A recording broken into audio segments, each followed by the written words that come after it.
নাহমাদুহু ওয়া নুসাল্লি আলা রাসূলিল কারীম আম্মা বা'দ আলহামদুলিল্লাহ।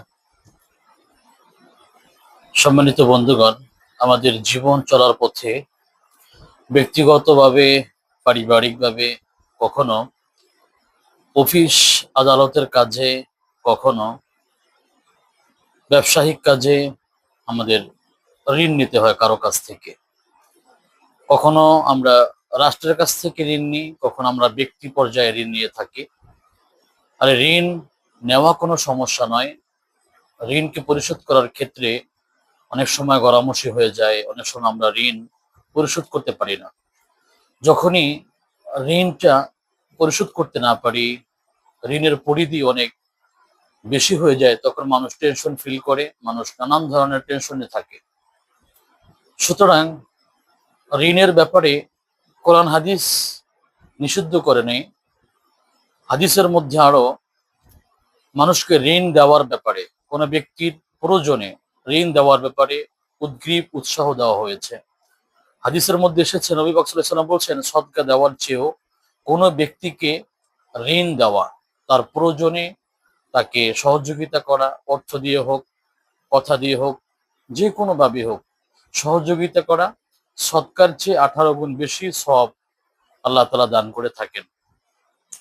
বর্তমান সময়ে পুরো বিশ্বজুড়ে এমনটা চলছে যে যখন ঋণ নেওয়া হয়, যার কাছ থেকে আমরা ঋণ নিব, তার কাছে ঋণ গ্রহীতা বারংবার যায়, ঋণ দাতার কাছে ঋণ গ্রহীতা বারংবার যায় ঋণ নেওয়ার জন্য। কিন্তু যখন ঋণ গ্রহণ করা হয়, টাকা কারো কাছ থেকে নেওয়া হয়, অর্থ সম্পদ কারো কাছ থেকে ঋণ নেওয়া হয়, পরে দেওয়ার ক্ষেত্রে আমরা গড়ামসি করি, অলসতা করি। এ ব্যাপারে স্পষ্ট হাদিসে বলা হয়েছে, ঋণ নিয়ে গড়ামসি করা এটা খুবই মারাত্মক গুনাহের ব্যাপার।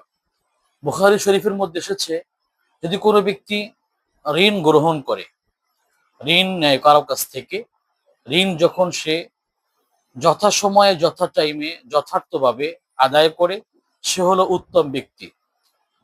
আরবি প্রবাদ আছে, যদি তোমরা কোনো ব্যক্তিকে চিনতে চাও, কোনো ব্যক্তি সম্পর্কে জানতে চাও, তাহলে তার সাথে লেনদেন করো। বর্তমান সময়ে লেনদেনটার অবস্থা খুবই খারাপ হয়ে যাচ্ছে দিন আর দিন। মানুষ মানুষের কাছ থেকে ঋণ নেয়, যিনি দেন, দেওয়ার পরে তার অবস্থা খুবই খারাপ হয়ে যায়। ঋণ গ্রহীতা সাধারণত ঋণ পরিশোধ করতে চায় না। সুতরাং প্রিয় ভাইয়েরা, আমরা যারা প্রয়োজনে কখনো কারো কাছ থেকে ঋণ নেই, ঋণ নেওয়া কোনো সমস্যা নয়, বাকি আমরা যথা টাইমে যত সময় দিয়ে দেব। অনেক সময় এই ঋণ অনেক পরিমাণ হয়ে থাকে, হাজার হাজার টাকা থেকে লক্ষ লক্ষ টাকা, এবং লক্ষ টাকা থেকে কোটি টাকায় পরিণত হয়ে যায়। এই অনেক টাকার এই ঋণকে আমরা কিভাবে পরিশোধ করব, কিভাবে আমাদের জন্য সহজ হবে, ইসলাম আমাদেরকে সেই দোয়া, সেই মাধ্যম শিখিয়ে দিয়েছেন।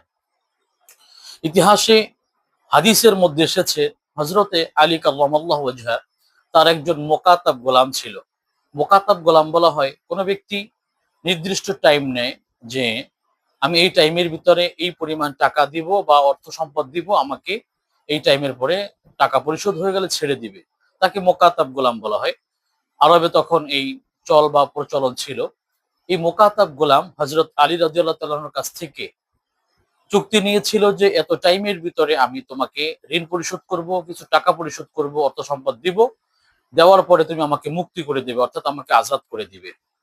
তো আলী রাদিয়াল্লাহু তাআলা আনহু তাকে, তার কথায় রাজি হলেন, তাকে সময় দিলেন। কিন্তু তার যেই পরিমাণ টাকা বা যেই পরিমাণ সম্পদ চুক্তিতে দেওয়া হয়েছিল যে এই পরিমাণ টাকা পরিশোধ করব, এই পরিমাণ দিনার দিরহাম পরিশোধ করব, সেটা তিনি পারছিলেন না।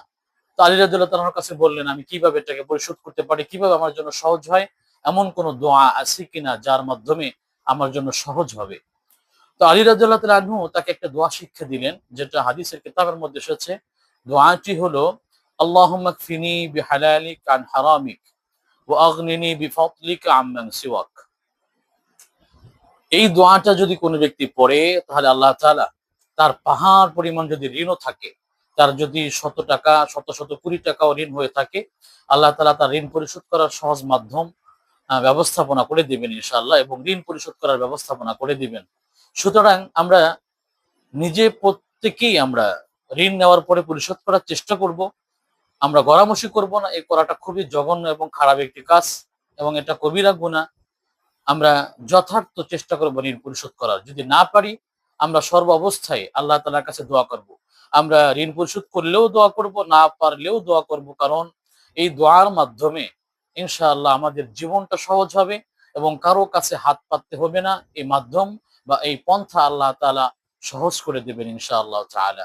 দোয়াটা আবারও বলছি, আল্লাহুম্মা কফিনি বিহালালিক আন হারামিক ওয়া আগনিনি বিফাদলিকা আম্মান সিওয়াক। দোয়াটা আমার ডিসক্রিপশনে দিয়ে দেবো ইনশাআল্লাহ।